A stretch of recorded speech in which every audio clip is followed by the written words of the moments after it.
Despite the gloomy weather outside, I think I have some numbers to present to you this morning that are positive, and I'm not going to take too terribly long to go over them. I will say before I get into them, I want to leave you with three important thoughts from our mother organization, the National Association of Realtors. And before I get into it, and that is that the current market, and I think it's important to think about this, the current market is ripe for buyers, and opportunities are rising for sellers, especially for those trading up. It's important also to understand that home ownership is more than a financial investment, particularly when we compare it to those who might lease. Home ownership is an investment in a family's well-being and future. And also, as you'll see from our numbers, the market remains complex. As you've heard from all of the speakers, the market remains complex. There's a great local variation, and therefore it's important to work with a realtor to sort all of that out. So having said all of that, let's go into, let's review the single-family sales over the last 3 years. I hope that those of you who are close to the screen can at least see the blue on your chart. The blue is the 2010 mark. We had somewhat of a roller coaster ride. We built to some record tax credit and interest rate driven activity in June. We kind of crashed in July and then we came right back, and I think that's the impressive thing about this market. We're bouncing along to finish better than the previous 2 years. We go on to the next slide. Condominium sales. They worked their way back from weak September, doing so in a more consistent fashion and ending the year with a strong finish. That little line at the bottom that's up is where we finished. Slide C. This is something new. We have so many numbers from our past inventory that I've compressed them into quarterly numbers. And you know, when you talk about Vern's plateauing, when you talk about how the market plateaus, in each one of these, the bottom spike is the first quarter. So when you compare the numbers into the quarterly figures and look at the soles on the bottom of this chart, our market seems to take its cue from the traditionally weak first quarters. So you can see that the activity following the first quarter is strongest after the stronger first quarter, if you look at those numbers at the bottom. Now hold that thought while we look at the condo performance, which is on the next slide, from a quarterly perspective, and note how they've rallied ever so slightly in 2010 following a stronger first quarter. And then, because I like charts so much, Kim did some bar graphs for me, which is new. And our first bar graph is our active single-family listings from 2007 through 2010. And you can see that lack of product was not an issue in 2010, which is the red bar on the far right.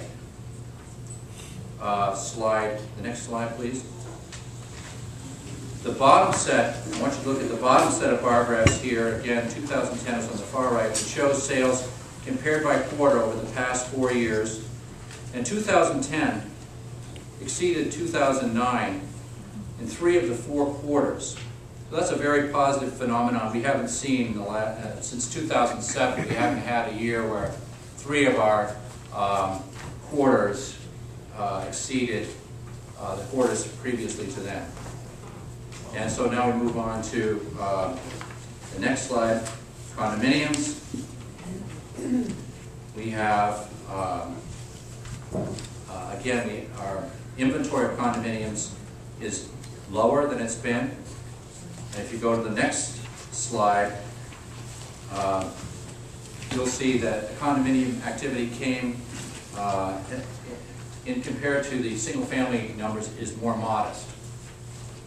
So now for the latest numbers. We have single-family sales in the 13 Seacoast towns, 33 sales in January, 33 in February, identical months pretty much, and condominiums pretty much identical. But I think what is important to point out here is that in February we had 11 sales in the 400,000 to 700,000 range, which is surprising strength in that particular ballpark.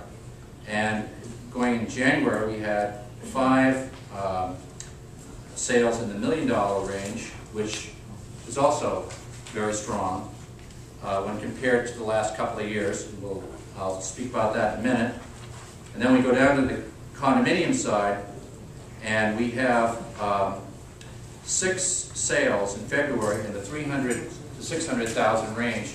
May not seem like much to you, but that really is remarkable compared to where we've been in the past. For those of you guys who are selling condos, I'm sure you agree with me on that.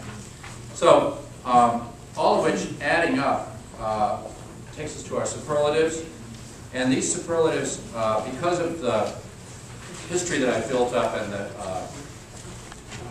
past statistics that we have, are the first 4 lines are for our old 9 sample Seacoast towns, which we will convert at the end of this year, or rather the middle of this year. Some of you are cheering.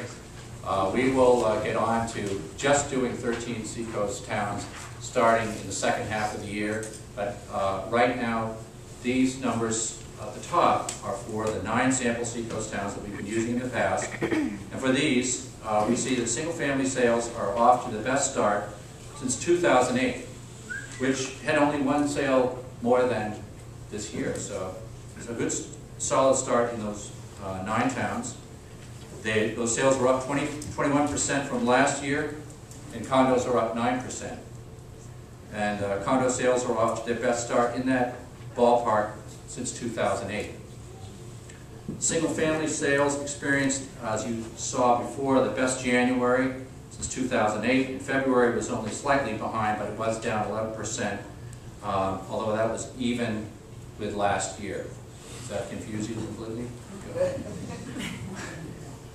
Those high-end sales, again,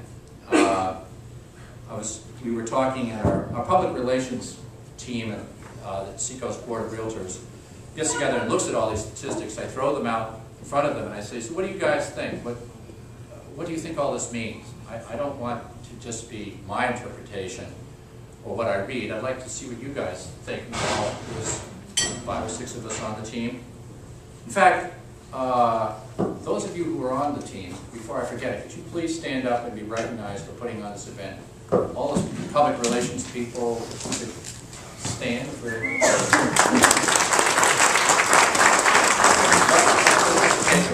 Okay. All right. So, the team concluded that the gains in the high end may be kind of a trend where our buying public is perceiving more value than was out there before, and that's a good thing. Consumer confidence growing. In the $400,000 to $700,000 range, that's up 31% from last year. That's the best start since 2007. The $1 million sales were up.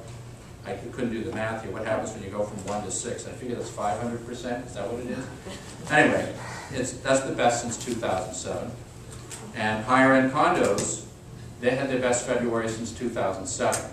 So I think all of that is a sign of, has to be construed. You probably have to agree with me on this one that there's a perceived value among the buying public in real estate. So in sum, the 2010 total single-family sales were up 11% from 2009. That's the 3rd straight year of improved sales.